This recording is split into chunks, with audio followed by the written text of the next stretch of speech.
Começando mais um Decode, o boletim tech da FIAP. E olha, o episódio de hoje ele tá particularmente fervente, porque além das nossas notícias maneiríssimas que a gente sempre traz, tem duas convidadas aqui que entendem tudo sobre inovação, empreendedorismo e tecnologia. A primeira delas a gente já conhece, já teve aqui no Decode, é a Laura Gurgel, que está acostumada a nadar com os tubarões. Tudo bem com você, Laura? Tudo bem, nado com os tubarões, mas fico ali admirando o trabalho deles. Então ainda vamos admirar. Não tô nesse nível. Vamos admirar juntos, porque eu também admiro o seu trabalho. Bom, não dá para esconder muito que a nossa segunda convidada também tá nesse universo Shark. Eu tô falando de ninguém menos do que Monique Evelyn, uma das grandes investidoras ali do Shark Tank, que sempre fala sobre inovação, tecnologia, inclusão. Tudo bem com você, Monique? Tudo maravilhoso, e você nada com os tubarões, sim. E tá no mesmo nível, sim.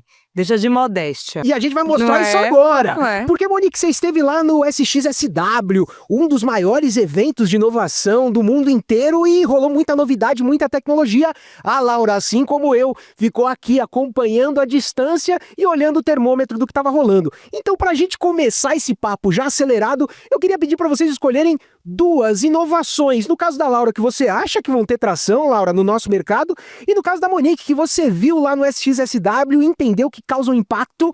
3, 2, 1, podem escolher. Olha, o momento de estudo, muita análise das nossas participantes. Ninguém Vai, quer errar. Laura. Ninguém quer escolher a inovação errada. Eu vou de provocação, talvez. Mas Opa, vá. vamos lá. Eu vou nesse, Ô, louco. tudo bem. Mostra pra nós. Dividir. Mostra pra nós o que você escolheu, Laura. Escolhi storytelling, Por que você escolheu storytelling?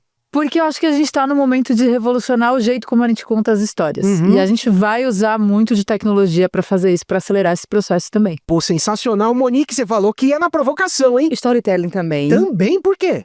Tem uma coisa que é, em tempos de inteligência artificial, quem é você além do seu trabalho? Sabe responder isso? Caramba, E eu fiquei pensando nisso em todas as palestras que vi, também conversando com outras pessoas. E eu bato muito nisso aqui de storytelling. E agora o story doing, né, gente? Você precisa fazer, é fazendo que a gente vai ver se funciona ou não. E posso pegar mais Por uma? favor, eu faço questão. E Eu só vou anotar a primeira lição de casa, que eu já saí daqui pensando em story doing, mas manda lá. Vou pegar uma provocação que é essa aqui, ó. Diversidade, equidade e inclusão. Tivemos um boom de investimentos há uns 3, 4 anos. E agora a gente está vendo a geopolítica do mundo, onde as empresas estão tirando as áreas de investimento em diversidade. E eu estava assistindo a palestra da Issa Rae lá. Amo essa mulher. Ela é minha mentora e nem sabe. Foi a primeira da fila, a primeira a sentar, a primeira tudo, mas ela falou uma frase que eu acredito muito, assim, e tem a ver com storytelling também, que é: quem trabalha com diversidade e inclusão deveria ser um pouco mais publicitário. Nossa, que interessante. Porque a gente precisa tornar isso pop. É a linguagem, é o storytelling. A Issa, quando faz a série, ela não fala, isso aqui é diverso. É legal pra caramba assistir, por acaso tem pessoas plurais. E todo mundo tá ganhando com isso. Ela ganha porque tá fazendo, a sociedade ganha, as pessoas envolvidas. E quando ela falou isso, eu falei, é isso, checkmate. Precisamos trazer temas assim e torná-los mais pop. É legal falar sobre esse assunto. Deixar eles saírem daquela sombra, dinheiro. Exato, é legal ganhar dinheiro também. E a gente fala, vai perder dinheiro, vai ganhar dinheiro. Gente, vamos falar de dinheiro abertamente. Não é a questão. Então, tivemos um corte absurdo em diversidade e inclusão, mas dá pra gente resgatar um pouco mais se a gente tiver essa mentalidade da Issa Rae. Pô, precisamos ter. Laura, uma última aí que você acha que vai esquentar aí esse ano, vai esquentar os próximos anos para as empresas e para o mercado aqui no Brasil. Eu vou, assim, eu faço das palavras da Monique as minhas, porque eu concordo em gênero, número e grau, e foi muito dita sobre essa palestra, todo mundo falou super, mas eu acho que essa palestra, ela ganha, esse conteúdo todo ganha mais força quando a gente fala sobre no marketing, porque a gente pode usar desse tipo de tecnologia, de fato, para potencializar esse tipo de discurso e fazer ser cool, né, fazer ser sexy, que é aquilo que todo mundo quer ver. Pra muito além daquilo que a gente tá fazendo, de só escrever um copyzinho rápido, postar no Instagram e fingir que deu certo. Inclusive, eu vou aproveitar o ânimo de vocês e já vou disparar o cronômetro aqui pra gente entrar nas nossas notícias pegando fogo com essa energia. Vocês trouxeram algumas das tendências, Monique, você comentou que rolou um impacto grande pra você essa questão da diversidade, do que você escutou e da potencialidade que a gente tem de usar o restante pra trabalhar essa questão. Se você tivesse que resumir em um tweet, o que você viu de mais incrível nesse evento? Eu adoro quando as pessoas desenham o óbvio. Porque há 5 anos estão falando a mesma coisa e a gente não quer ouvir. Eu brinco que a gente vai pro SXSW porque a gente não quer ouvir mulheres negras. Porque teve uma palestra falando sobre a Octavia Butler, que é uma escritora, e é tudo isso aqui na mesa. Ela escreveu na literatura que poderia acontecer. A gente só foi ignorando. Então, todo esse futuro que a gente está falando, futuro do trabalho, futuro das tecnologias, futuro da sociedade, foi escrito no passado. Pô, isso literalmente. Isso é um tweet pra gente salvar e guardar. Agora, Laura, o que eu queria entender? No meio dessa movimentação toda, desse calor que a gente vê cada vez assuntos mais novos, tecnologias novas, a gente vê até uma pressa de sair adotando tudo. Na sua visão, o mercado tá caminhando bem para sair adotando tudo isso, ou tem coisas que estão mais na frente, outras bem retardadas? Eu acho que tem uma coisa de o hype agora, que a gente viu com a inteligência artificial, que todo mundo queria de qualquer jeito, sabe-se lá como e sabe-se lá por quê, começou a desmontar. Então agora as pessoas estão começando a tentar imprimir propósito para aquilo. E propósito lê esse objetivo, aquilo que a gente acredita de fato para alcançar. Então eu vejo que a IA agora começa a fazer sentido de fato e as pessoas estão tentando transformar isso em algo que gere impacto. E aí seja impacto financeiro, seja impacto ambiental, social, enfim, qualquer que seja ele. O que eu tenho visto agora é as pessoas tentando imprimir sentido nisso. Porque elas perceberam que, bom, se talvez eu não possa contra a inteligência artificial, talvez eu possa com ela, então agora eu vou usar isso para acelerar meus processos e ter mais força. E até pegando o gancho do que você está falando de ter sentido, teve alguns autores, alguns escritores, alguns colunistas falando sobre faltou abordar mais esse ou aquele assunto no evento. E uma das pessoas aqui, que foi uma publicação lá no Meio Mensagem, está identificando que faltou às empresas e a discussão ser maior sobre a questão de pegada ecológica, não só para mostrar no ESG como um marcador, mas com sentido, um significado, alguma coisa que realmente imprima mudança no mundo. Você tem conversado bastante aí com futuros empresários, empreendedores iniciantes já muito mais avançados. Essa é uma percepção que já está na cabeça da galera? Mais ou menos. Deveria, né? Deveria, eu acho que já deveria, inclusive há muito tempo, e deveria ter passado de social washing, greenwashing, todas essas lavagens aí que a gente faz. Acho que tem muito do empreendedor que está vir com um propósito, ainda um pouco sem saber muito bem como fazer, e eu acho que se a gente não fala disso o suficiente, não chega em quem está começando. Então ele vem com um propósito, o empreendedor sabe o que ele quer fazer, ele sabe onde ele quer chegar, e aí ele se perde nesse caminho porque o como não chega nele, a gente não tá falando disso. Mais ou menos aquele pop que você falou, né, Monique? De Total. tirar a coisa ali da obscuridade e de mostrar que é algo que existe de fato. E existem caminhos, né? Você falou a questão energética, por exemplo. A gente pouco discute como a AI vai impactar nisso tudo, gente. Que a gente está falando de centros de dados que vai precisar consumir muito mais energia. Talvez o que a gente tem hoje no Brasil, considerando energia solar e todas as outras renováveis, será que vai dar conta? Não sei te responder. Mas a gente precisa pensar coletivamente, assim, sério. Porque, assim, que bom AI, que bom tudo isso, mas, gente, estamos também criando outros problemas que a gente precisa olhar com atenção para não virar uma bola de neve. E depois ter que voltar de novo para trás, né? Que é assim, a gente tá falando de AI, etc., são tecnologias digitais. Aí a gente vai para um outro lado que a gente precisa resolver agora, que são as tecnologias sociais, que já existiam, para a gente ter, no mínimo, um equilíbrio aí, diminuir esses gaps, essas desigualdades que ainda continuam existindo. Então, como a gente torna isso uma conversa numa mesa de bar? Eu tô achando que eu tenho que procurar algumas autoras, já que você falou que principalmente as vozes Sim. negras são ignoradas, para ver se já tem alguém falando sobre isso e entender. Porque, afinal de contas, é um problema que tem levantado muitos alertas, só que a gente não tá tornando popular, como vocês disseram. Agora eu quero mudar a chave um pouquinho, que eu tô aqui, seleção canarinho agora. Eu tô full Brasil, tô com uma bandeira, porque tiveram projetos lá no SXSW que foram reconhecidos, projetos brasileiros. A destaca aqui o do Boticário, que era um batom pensado para pessoas com deficiência e que esse batom, ele além de tudo, usa uma inteligência artificial miscigenada. Eu adorei esse termo, porque há a discussão de que as bases das IAs, elas são muito eurocentradas, principalmente quando a gente fala de características físicas, sociais de forma geral, mas principalmente no que fala a características físicas. E o Boticário foi atrás de atacar esse problema também, achei muito legal. E uma outra que tem aqui também brasileira é do pessoal do Centro Universitário de Sorocaba, Facens, que pensou em projetos de Smart Cities, mas para resolver problemas reais, coisas que estão acontecendo agora. A minha pergunta pode ser boba, mas Não dá um existe pergunta orgulhinho, boba. dá um orgulhinho quando você tá lá, Monique, ver esses projetos. Eu sou, assim, tô aqui com inventivos, mas o chapéu eu troquei, que o nome é Nosso Plano é Salvador. Eu sou nesse lugar, sou de Salvador. Eu falo que sou Nordeste 2 vezes, porque eu nasci no bairro chamado Nordeste de Amaralina. E quando eu tô fora do Brasil, eu sou mais ainda. Então, toda vez que tem qualquer iniciativa que ganhe, mostra a potencialidade que é o Brasil. E mostra também que não precisa estar concentrado nos grandes centros urbanos. A gente falou de Sorocaba, a gente não falou de São Paulo capital. Exatamente. Sabe? E é isso, o Brasil é continental, minha gente. Se a gente conseguir intencionalmente investir em outros segmentos espalhados pelo Brasil, é Salvador, é Recife, é Belém, a gente vai ter muito mais comemorações, eu acredito. Pô, eu fico pensando, se o pessoal que tá aqui começando a empreender, querendo ali ter o seu negócio, criar uma solução, se tem essa percepção de que dá para chegar longe, ou se a gente ainda tem esse bloqueio que, bom, para mim ainda não é possível, para nós dá para chegar só até ali. Como que você vê isso, Laura? Eu acho que depende de que lado da mesa você tá. Assim, o que acaba sendo um pouco triste, porque se você tá em São Paulo e vê um brasileiro ganhando, nossa, o brasileiro ganhou, que bacana, olha como é possível. E provavelmente você acha que aquele cara é de São Paulo. Não tem muito... É uma associação equivocada. Né? Exato, porque tá na bolha. Então, quando você vê uma notícia de alguém que tá fora do centro, ou até mesmo um estado que saia do Sudeste, principalmente, sim, porque tá muito focado aqui, eu acho que dá um pouco de...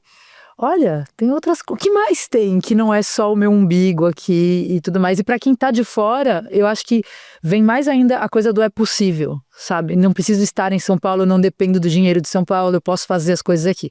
Só que do outro lado da mesa a gente tem a pessoa que não tá investindo nesses lugares. A gente tem grandes fundos que poderiam fazer isso, a gente tem empresas que poderiam buscar essa diversificação e que fazem muito pouco ou ignoram esse tipo de coisa, porque acham que São Paulo como é que chama?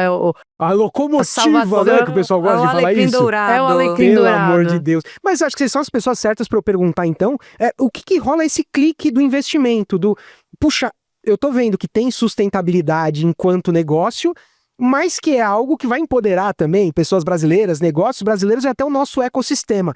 Tem uma fórmula, tem uma estratégia que vocês duas usam para conseguir ter essa percepção e entender quando o investimento deve ir adiante ou não? Gente, fórmula não tem.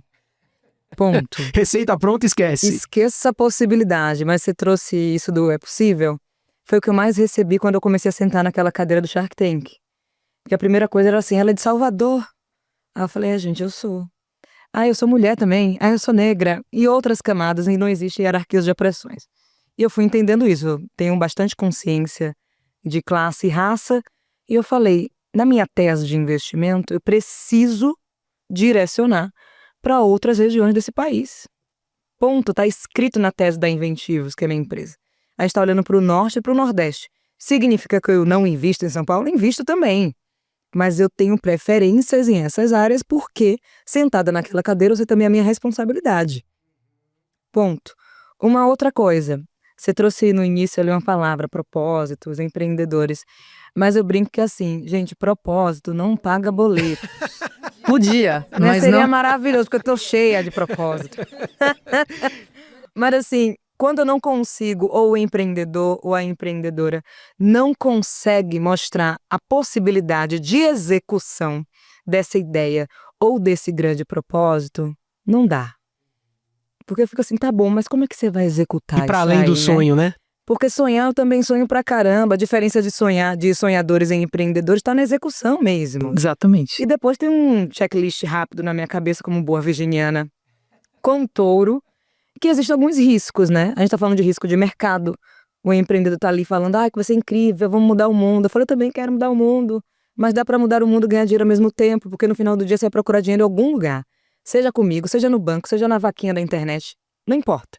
Depois vem o risco operacional, de time, regulamentação, que não acompanham. Toda hora muda alguma coisa, eu pergunto, não, mas não tá acontecendo, não vai impactar minha empresa. Gente, é do seu segmento. Às vezes ele tá Impacta nadando só no a sua sonho. empresa. Isso é difícil, assim. Então tem coisas básicas que, por mais boa intenção e vontade que os empreendedores tenham, não vale o risco do investimento. E é aquele momento que, assim, o empreendedor, a empreendedora não quer arriscar absolutamente nada, nem a zona de conforto dela ou dele, mas quer que eu arrisque tudo. É só você vai com o risco. Aí eu fico assim, Afinal, não ela faz disse aqui pra sentido. gente que quer motivar sonhos e quer que as pessoas prosperem. É fácil pedir dinheiro. A pergunta que eu faço, você daria dinheiro pra uma pessoa que tá passando e você não conhece? Aí a pessoa olha pra mim, não. Então por que eu não te conheço, não? Investimento é relacionamento, gente. Não é amanhã que eu vou dar um pix porque eu gostei muito de você e assim por diante. Existe um grande relacionamento e depois de um sim, ou tipo, vamos seguir, existe um negócio chamado diligência. Aí Aí que pega, Laura. É a dor de cabeça, Laura. Fala aí porque vou gravar já a 10ª temporada. Não Não, quero a gente deixar tá o povo... falando de preparando pra bastidores. você. Conta pra gente, que história é essa de que às vezes falta diligência? o problema, assim, quando um empreendedor ele vai participar da seleção do Shark Tank, ele de fato passa informações pra gente. Se dentro do teste ele é aprovado, aí ele vai passar por uma checagem de background, né? Então, pra ver se a pessoa não tá envolvida em processo, se não existe nenhuma questão criminal. Porque a gente precisa reduzir o risco para além do risco que os tubarões estão dispostos a tomar. Se depois disso tudo, ele ainda assim conseguir convencer ali no tanque, conseguir fazer essa negociação, ele não tiver com a casa em ordem, o tubarão tem todo o direito, né, de se precaver ali também e de não realizar esse investimento. E por isso muita gente que participa do programa também fala que é um monte de lenda. E não é. Por alguma razão você não passou na diligência. E aí talvez tenha faltado comunicação entre você e a equipe do investidor, isso pode acontecer.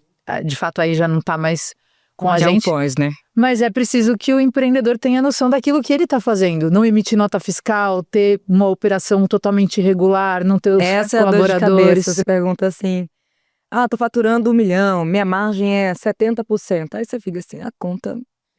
Não Não tava afeta, atento. não Como que afeta. a margem é 70%? Que isso é uma fórmula, se realmente funciona. Quando você vai ver, a pessoa nunca emitiu nota fiscal. Não paga colaborador Não- porque é o primo. Exato, entendeu? Tudo é familiar. E começa a dar uma dor de cabeça absurda. Falta uma estruturação, né? Transformar esse Mas sonho... aí começa, os empreendedores não têm essa noção de diligência jurídica, contábil, de mercado, reputação. Eu trabalho com marca. E uma das coisas que eu sempre faço, primeiro no meu time, tenho 2 pessoas só para isso. Você vai fazer pesquisa já com a base toda de Monique Evelyn.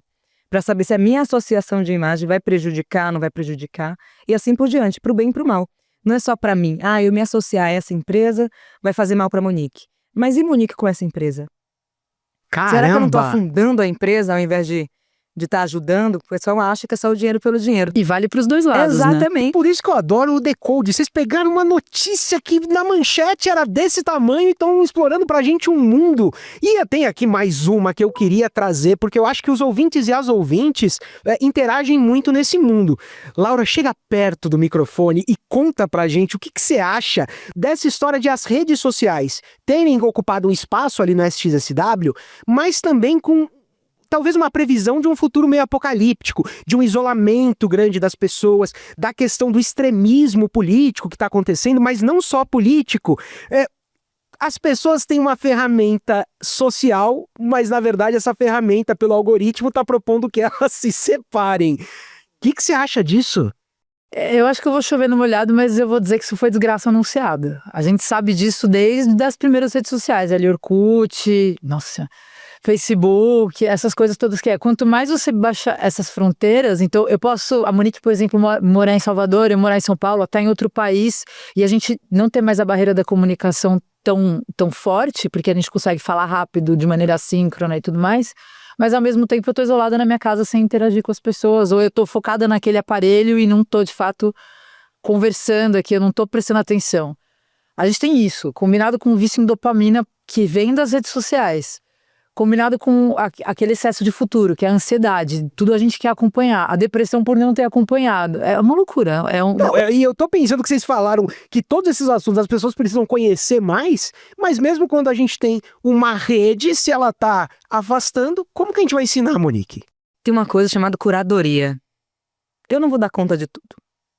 Ponto. Eu tenho meu dia na semana, onde eu consigo filtrar as fontes que eu acredito e começo a identificar, olha, tá acontecendo isso no mundo, é isso e aquilo. E outro ponto que é importante, parece muito difícil, e quando você tá ali consumindo, o diferente, ou aquela pessoa que você não concorda de jeito nenhum. O outro lado, né? Eu gosto de saber de onde vem esse pensamento. Você jura mesmo aqueles que escandalizam você? Escandalizam. Assim, eu quero saber de onde vem essa perspectiva. Talvez eu esteja míope e não sei. Não é porque eu não concordo que eu vou anular a existência do outro. São coisas diferentes. Porque daí que você fica míope de verdade. Exato. E a gente não faz isso intencionalmente. Eu vou agora seguir essa pessoa para entender o que está acontecendo. Eu vou consumir esse veículo que não é minha perspectiva de mundo, mas eu quero saber o que ele pensa a partir disso. Eu falo, gente, as pessoas pensam realmente assim, né? Que loucura. Caramba! E você falou isso do extremismo? É a última notícia do Fórum Econômico Mundial, né? O primeiro é polarização social, os riscos, nos próximos 2 e 10 anos. Depois vem eventos climáticos, cibersegurança e fake news. Olha Tá só. tudo num bolo, meu Deus do céu. Isso, assim, 2026 é amanhã. E já tá acontecendo da pior forma possível. E tudo junto e ao mesmo tempo. Então, como que separa? Curadoria. A pessoa que você segue, o conteúdo que você consome, intencionalidade naquilo. A gente tem que parar também com esse lugar de a economia da atenção. Todo mundo tá cansado, gente, eu tô exausta. Para de brigar por atenção, agora é intenção. Tenta fazer aquilo que você realmente acredita que é viável dentro da sua realidade também. Porque saúde, se trouxe isso, falaram muito de saúde social, né? Sim. A gente fala aqui de saúde mental, física e esses relacionamentos. Aqui você fez uma curadoria pra mim de coisas que eu não sabia, por exemplo. Tive a intenção de estar aqui com você, não preciso ficar opinando sobre tudo. E ainda bem Entendeu? que você teve essa intenção, porque esse episódio aqui, com certeza, vocês decodificaram demais e os ouvintes vão reparar que eu deixei o timer rolar. Porque com um papo desse, gente, eu nem pedi pra produção recolher as fichas aqui de tão Olha animado só. que eu tava com essa conversa. Foi muito legal ter vocês duas e eu queria pedir pra os ouvintes e as ouvintes, com certeza eles estão curiosos. Puxa, eu quero aprender mais, quero entender mais. A Monique falou muitas coisas legais, a Laura falou muitas coisas legais. Onde as pessoas podem procurar sobre vocês ou mesmo sobre as iniciativas das quais vocês estão participando, para quem sabe a gente começar a quebrar esse isolamento e ajudar com a curadoria. Fala você, Monique, onde a gente te encontra e como que a gente pode aprender com você? Primeiro na 10ª temporada do Shark Tank Brasil. que Sim, vem ela aí. está conosco. Ela está Exato. conosco. É, na Inventivos, que é minha empresa, que a gente sempre brinca que é nosso foco principal, permitir que mais pessoas criem carreiras e negócios melhores. Ponto. Não é para ser o próximo unicórnio. Seja melhor no seu mundo e tá tudo certo. E Monique Evelyn, seja no Instagram, seja no LinkedIn e outras redes sociais. Pô, muito legal. Laura, onde que a gente pode aprender? O que tá te levantando a curiosidade? Do que você anda falando? Eu ando falando sobre futurismo, empreendedorismo e inovação aqui na FIAP. Então, em alguns cursos a gente se encontra. E eu tenho atuado bastante ali no LinkedIn, porque faço parte do time dos avaliadores do Shark também. Então, se alguma coisa não der muito certo, eu já te peço desculpas. Vão atrás dela, não vão atrás de mim. Não, tem mais gente, eu não tô sozinha nessa, não. Mas as pessoas podem me encontrar tanto no LinkedIn quanto no Instagram como Laura Gurgel. Pô, legal demais, gente. Com certeza a galera vai atrás, porque com certeza são pessoas que querem aprender. E vocês duas aqui deram uma verdadeira lição. E você, ouvinte do Decode, percebeu que é muito importante a gente quebrar aquele mundinho do qual a gente está acostumado, furar a bolha, aprender mais, entender, arriscar. E quem sabe nessa jornada a gente se torne menos usuários de redes sociais e mais humanos. Fica com a gente, porque na semana que vem tem mais Decode. O FIAP Decode faz parte da Hipsters Network, a rede de podcasts do ecossistema Alura, FIAP e PM3. Quer saber ainda mais sobre tecnologia e negócios? Acesse hipsters.network e siga o @hipsters.network no Instagram.